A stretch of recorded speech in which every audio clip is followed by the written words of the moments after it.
جو کھڑے اور بیٹھے اور لیٹے ہر حال میں اللہ کو یاد کرتے اور آسمان اور زمین کی پیدائش میں غور کرتے اور کہتے ہیں کہ اے پروردگار تو نے اس کائنات کو بے فائدہ نہیں پیدا کیا، تو پاک ہے، تو قیامت کے دن ہمیں دوزخ کے عذاب سے بچائیو۔ اے پروردگار جس کو تو نے دوزخ میں ڈالا اسے رسوا کیا اور ظالموں کا کوئی مددگار نہیں ہوگا۔ اے پروردگار ہم نے ایک پکارنے والے کو سنا کہ ایمان کے لیے پکار رہا تھا کہ اپنے پروردگار پر ایمان لاؤ، تو ہم ایمان لے آئے۔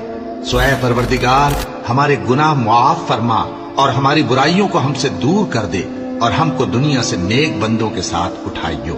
اے پروردگار تو نے جن جن چیزوں کے ہم سے اپنے پیغمبروں کے واسطے سے وعدے کیے ہیں وہ ہمیں عطا فرما اور قیامت کے دن ہمیں رسوا نہ کیجیو۔